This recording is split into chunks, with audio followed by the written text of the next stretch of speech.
The wallet felt heavy in Jason's hands. Inside it was enough money to change his family's life, but it didn't belong to him.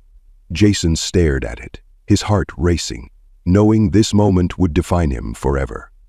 Little did he know, the decision he was about to make would set off a chain of events that would change his life in ways he could never imagine. Jason was just 14 years old, but life had already taught him lessons that many adults struggle to learn. Growing up in a small, rundown neighborhood, Jason's mother told him his dad died shortly after he was born. He grew up with only his mother. Jason was no stranger to hard work. His mother, Elaine, worked long hours at a diner, barely making ends meet to support Jason. Money was always tight. Jason's sneakers were worn, his backpack had holes, and their refrigerator often held more empty shelves than food. But Elaine had taught Jason one thing that money could never buy: integrity. "Do what's right, Jason," she'd always say, especially when no one's looking. It was a regular school day when everything changed. Jason walked home alone, the sun casting long shadows across the cracked pavement. His mind was on dinner. Maybe they'd have enough for something special tonight. As he turned the corner near the park, something caught his eye. Lying on the grass was a wallet. It wasn't just any wallet. It was sleek, expensive-looking, the kind Jason had only seen in TV shows. Jason knelt down and picked it up, his curiosity taking over. Inside, his eyes widened as he found a thick wad of cash, hundreds of dollars, maybe more. Alongside the money were shiny black credit cards and a crisp driver's license. The name on the ID read Robert Kensington. Jason's heart skipped a beat. Kensington wasn't just any name.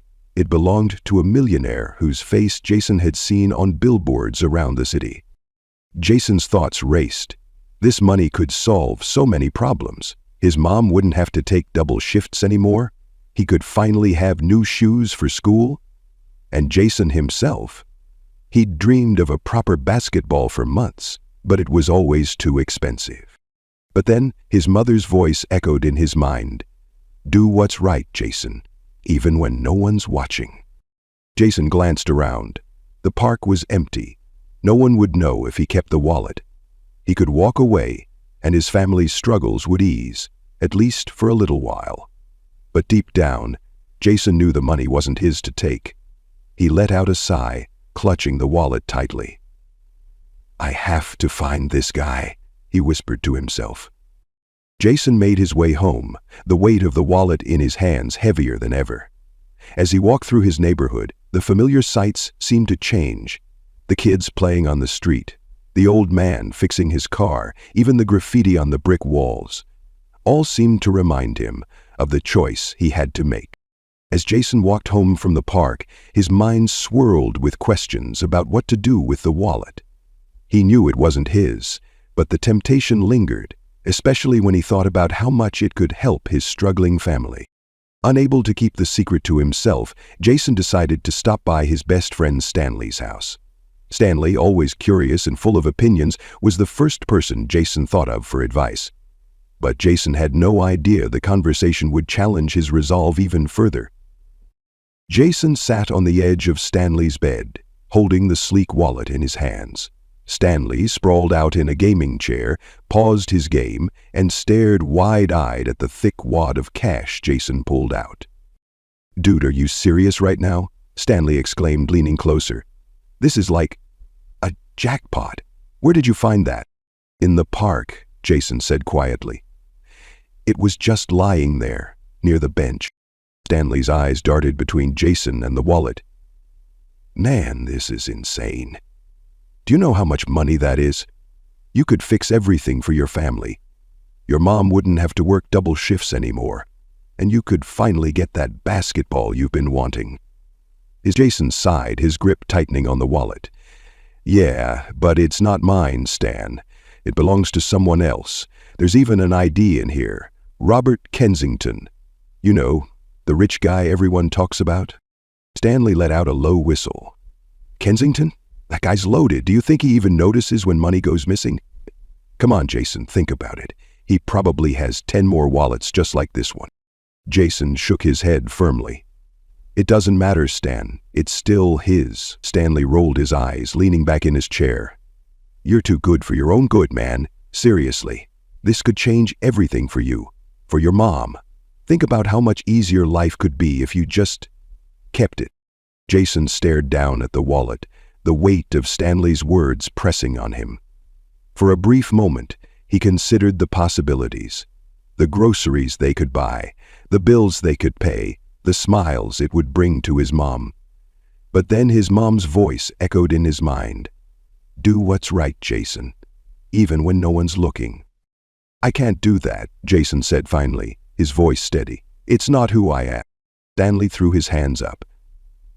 Man, you're too honest. You think returning that wallet is going to fix your life? What if the guy doesn't even care? What if he doesn't give you a reward or anything?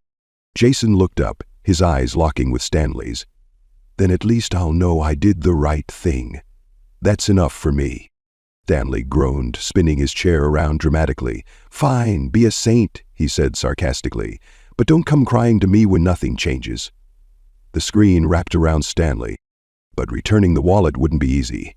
Kensington was a busy man, surrounded by layers of security and gatekeepers. Jason didn't have a phone number, an address, or even an idea of where to start. All he had was the wallet and the determination to do what was right. And what Jason didn't realize was that his journey to return the wallet would lead him into challenges he'd never faced before. People would doubt him, judge him, and try to stop him. But Jason's resolve was unshakable, and the choice he made that day would set him on a path he'd never forget. Would you have made the same choice as Jason? Tell us in the comments where you're watching from, and click the subscribe button now if you believe that doing what's right always pays off. Only those who don't believe in doing the right thing won't subscribe now. The wallet was safe in Jason's hands, but the challenge of finding its rightful owner loomed large. How do you reach someone like Robert Kensington, a man surrounded by layers of luxury and security? Jason didn't have the answers, but he knew one thing. He couldn't give up. Jason decided to start with the ID in the wallet. The address on it led to an upscale office building downtown, a place far from anything Jason had ever known. The next day, with the wallet tucked securely in his backpack, Jason took the bus into the city. As he stepped off, the towering skyscrapers and bustling streets felt overwhelming, a world so different from his neighborhood. But Jason pushed through his nerves, walking into the grand lobby of the building. Jason approached the marble reception desk, his heart pounding but his voice steady. Excuse me, ma'am. I'm looking for Mr. Robert Kensington. I need to return something of his. The receptionist, a middle-aged woman with sharp glasses and an even sharper tone, glanced up briefly before her eyes darted to Jason's scuffed sneakers and worn backpack. Her nose wrinkled slightly. Then she glanced away. Do you have an appointment? She asked coldly, already looking back at her computer screen. No, but it's really important, Jason replied, holding up the wallet as proof. Her eyes flicked to the wallet but quickly dismissed it. Mr. Kensington doesn't have time for random walk-ins. Jason looked at her and said firmly, Ma'am, the receptionist's expression hardened. Look, I don't know where you came from, but people like Mr. Kensington don't deal with people like you. Jason's stomach tightened at her words, but he stood his ground. I'm just trying to do the right thing, he said quietly. The receptionist sighed loudly, then picked up the phone. Security, we have a situation at the front desk. Can you please escort this individual out of the building? She said, her tone dripping with disdain. Moments later, 2 large security guards approached. Jason backed away slightly, clutching the wallet. I'm not trying to cause trouble, he said, his voice trembling slightly. One of the guards gestured toward the door. Let's go, kid. You heard the lady. Jason hesitated, but when one of the guards stepped closer, he knew he had no choice. With his head down and the weight of embarrassment pressing on his shoulders, Jason walked out of the building. Behind him, he could hear the receptionist mutter, Kids these days, always looking for a handout. Standing on the sidewalk outside the building, Jason felt a wave of emotions, anger, humiliation, and even doubt. Every door he knocked on seemed to close in his face, and the world felt heavier with each rejection. Jason tightened his grip on the wallet and took a deep breath. This wasn't the end of the road, just another hurdle. He needed a new plan. Jason's next stop was a luxury car dealership. He'd seen advertisements that Robert Kensington was a major investor there, so it seemed like a logical place to try. Inside, the showroom sparkled with brand-new cars, their glossy finishes reflecting the bright lights above. Jason hesitated for a moment, then walked up to a salesman. "Excuse me, do you know where I can find Mr. Kensington?" he asked politely. The salesman chuckled, looking Jason up and down.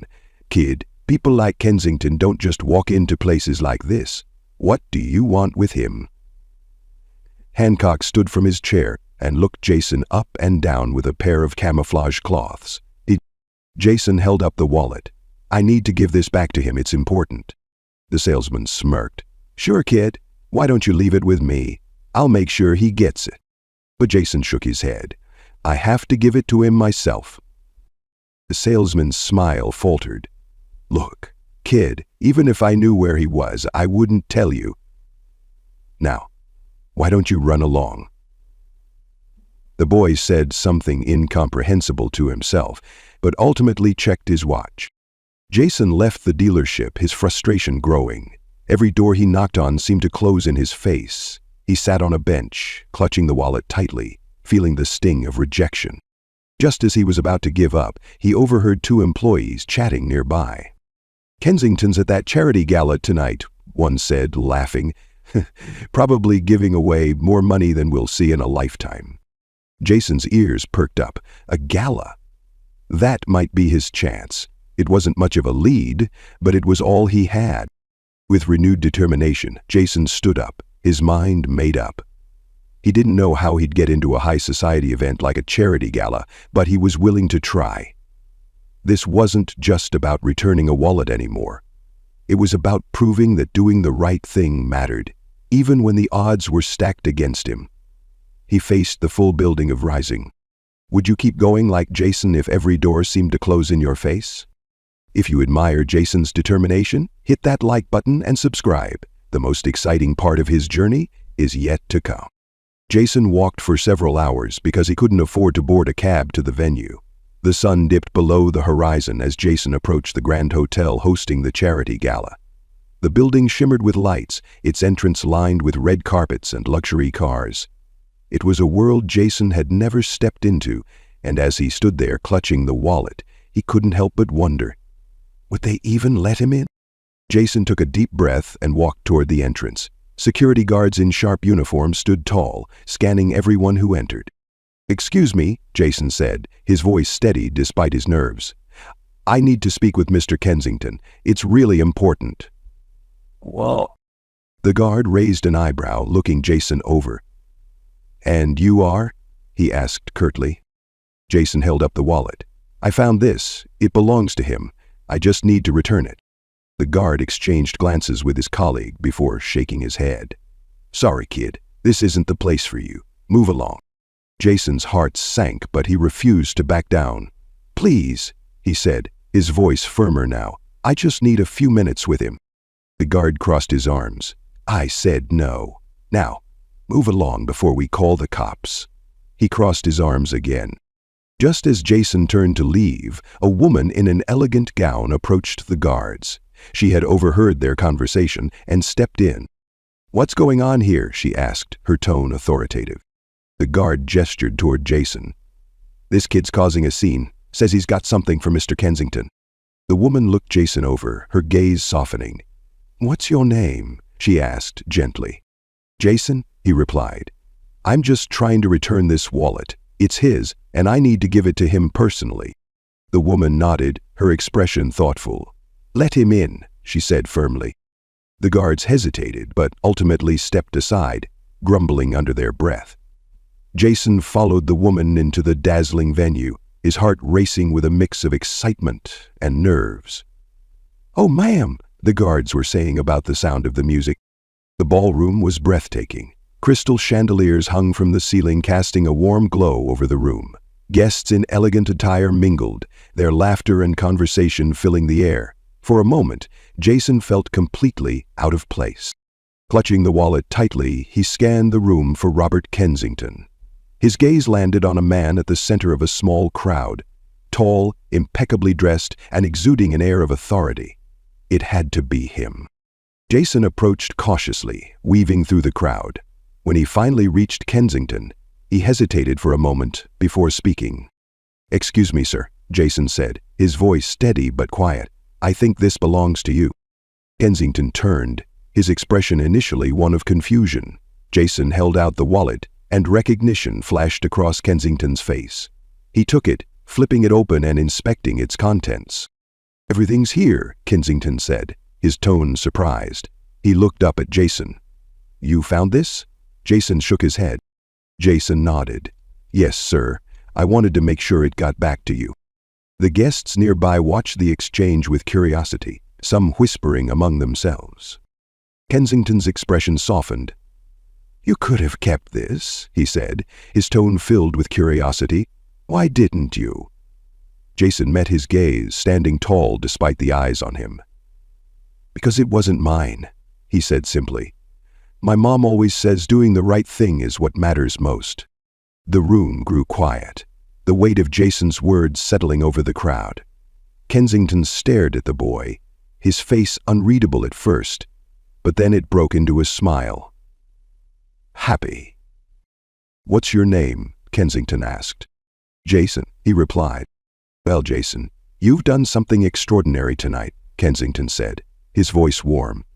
"Come with me, let's talk." As Kensington led Jason to a quieter corner of the room, the crowd buzzed with speculation. Who was this boy? What could he possibly have to say to one of the city's most influential men? Jason didn't know what would happen next, but he knew one thing. This night was far from over. Have you clicked the subscribe button? Do it now to not miss out on these inspiring stories.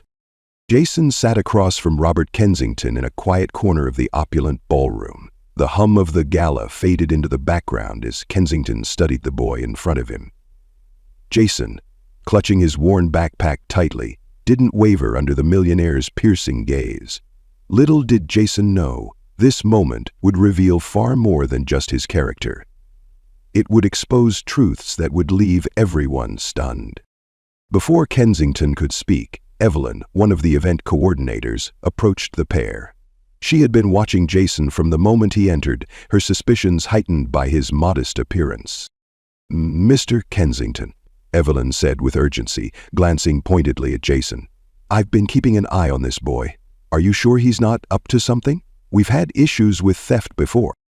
Jason's eyes widened, his heart pounding at the sudden accusation. Kensington frowned, holding up the wallet. "This boy just returned something I thought was lost forever," he said firmly. "Why would you assume he's a thief?" Evelyn stammered, her face reddening. "Well, he doesn't look like he belongs here." Kensington's expression hardened. "And what does someone who belongs here look like, Evelyn?" he asked coldly. Evelyn wasn't done. She crossed her arms, her voice rising. "Look, I'm just saying he could have taken the wallet and decided to return it for a reward. People do that all the time." Jason finally spoke up, his voice steady despite the lump in his throat. "I didn't do this for a reward," he said. "I did it because it was the right thing to do." The room fell silent. Kensington leaned back in his chair, his eyes never leaving Jason. "You've got guts, kid," he said. "Evelyn, I suggest you stop talking before you embarrass yourself further." Kensington turned his attention back to Jason, his expression softening. "Tell me, Jason," he said, "why go through all this trouble to find me?" Jason hesitated for a moment, then answered honestly. "Because it was the right thing to do. And because my family needs people like you to know we're not what people assume we are." Kensington's brow furrowed. "What do you mean?" he asked. Jason took a deep breath, the weight of his words heavy. "People look at us and think we're trouble, that we're out to steal or cheat, but we're not. My mom works 2 jobs just to keep us going. We don't have much, but we have our values, and I wasn't going to let someone like her down." Kensington sat back, visibly moved by Jason's honesty. The room, once filled with whispers and judgmental stares, now buzzed with quiet admiration for the boy's courage. Kensington stood, his towering presence commanding attention from everyone in the room. "Ladies and gentlemen," he said, raising his voice slightly, "I want you all to meet Jason. This young man went out of his way to return something valuable to me, something he could have easily kept for himself. But what's even more valuable is his integrity, something this world desperately needs more of." Applause erupted throughout the room, the sound echoing against the grand walls. Jason, though overwhelmed, stood tall beside Kensington. But Kensington wasn't finished. He turned to Evelyn, his voice icy. "And as for you, Evelyn, your behavior tonight has been unacceptable. Judging someone based on their appearance is not only unprofessional, it's disgraceful. Effective immediately, you're relieved of your position." Evelyn's face turned pale as she stammered for words, but Kensington waved her off. "There's no place for prejudice in my company," he said firmly. "Good. Help me up." As the applause died down, Kensington placed a hand on Jason's shoulder. "Jason," he said, "people like you inspire me, and I want to help your family, just like you helped me." Jason's eyes widened as Kensington pulled out a sleek black card and handed it to him. "Take this," he said. "It's a direct line to me. Whatever you and your family need, I'll make it happen." As Jason walked out of the gala that night, the weight of the wallet finally lifted from his hands. But in its place was something much greater. A newfound sense of hope and the knowledge that doing what's right truly matters. Yes, little did Jason know his story would go on to inspire not just those in the room, but countless others, proving that even the smallest act of honesty can create ripples of change. Smiling deliberately, he lowered Shola's body into the earth. As Jason walked home that night, the city lights flickered in the distance. In his pocket was the sleek black card Kensington had given him, a tangible reminder of how far he had come. But the greatest reward wasn't material. It was the pride in knowing he had done the right thing, even when it was hard. As Jason stepped through the door, his mother Elaine was waiting for him, her face filled with a mix of worry and relief. "Jason, where have you been?" she asked, her voice trembling slightly. Jason smiled and pulled out the black card. "Mom, you're not going to believe what happened." He sat down and recounted the entire story, from finding the wallet to being thrown out of buildings to the gala and finally meeting Robert Kensington. Elaine listened intently, her eyes welling up with tears as Jason described Kensington's offer to help their family. "Jason," she said softly, pulling him into a hug, "I've always been proud of you, but tonight you've shown me just how incredible you truly are." The next morning, Jason was getting ready for school. The sun cast a golden glow over the quiet neighborhood as a sleek black SUV pulled up in front of Jason's modest home. The vehicle's tinted windows gleamed in the morning light, drawing curious glances from neighbors. Out stepped a tall, imposing figure, dressed in an immaculate suit, flanked by a discreet but muscular bodyguard. Then there was a knock at the door. Elaine, curious, opened it to find Robert Kensington standing there, impeccably dressed and holding a box of money and a bouquet of flowers. Elaine froze, her breath catching in her throat. Her mind raced as recognition dawned. "Robert," she whispered, her voice trembling. Kensington's eyes widened as he stared at Elaine. "Elaine, is that you?" he said, his voice filled with disbelief. "I never thought I'd see you again." Jason, standing behind his mother, looked between the two, confused. "You know each other?" he asked hesitantly. Robert stepped inside, his gaze never leaving Elaine. "Jason told me about his incredible mother last night," he began, his voice soft. "I didn't realize it was you." "Elaine? We lost contact after high school. I searched for you after I came back from college, but you were nowhere to be found. I thought you'd moved on." Elaine's hands trembled as she gestured for him to sit. "Robert, I didn't move on," she said quietly. I didn't even know where to find you, and I had no way to tell you I was pregnant." "What?" Jason's eyes widened as he looked at his mother. "Pregnant?" he repeated, his voice barely above a whisper. Elaine nodded, tears streaming down her face. "Jason, Robert is your father." Lindy wed to my chambers and fell into passive commotion. The room fell silent as the weight of Elaine's words sank in. Robert looked at Elaine, his eyes filled with a mix of joy, regret, and disbelief. "Jason is my son?" he asked softly. Elaine nodded slowly. "Yes, I got pregnant after that night we had together, but there was no way I could tell you. I had to tell Jason you were dead so that he won't ask me questions about you." Robert stood, his voice firm. "Elaine, Jason, I had no idea. But now that I do, I promise to make up for lost time. I'm not letting either of you go again." In the days that followed, Robert moved mountains to ensure his newfound family had everything they needed. He bought Elaine a new home, provided Jason with the best education, and spent every moment he could reconnecting with them. But more than the material changes, it was the emotional bond they built that truly transformed their lives. For the first time, Jason had a father, and Elaine had the support she had always dreamed of. Their lives changed forever. Meanwhile, Jason's story continued to inspire millions. The viral video of his act of honesty now carried an even deeper message, one of resilience, family, and the unexpected twists of life. Jason's life was forever changed, not just by the wallet, but by the choices he made. He learned that doing the right thing doesn't just bring rewards, it brings connections, hope, and sometimes unexpected miracles. And as he looked at his new home, his loving mother, and his reunited family, Jason knew one thing for sure. Life has a way of rewarding those who choose integrity over convenience. If Jason's incredible journey moved you, don't forget to like, comment, and subscribe. Share this story with someone who needs a reminder that doing what's right can lead to the most beautiful surprises. Together, we can spread messages of hope, resilience, and love.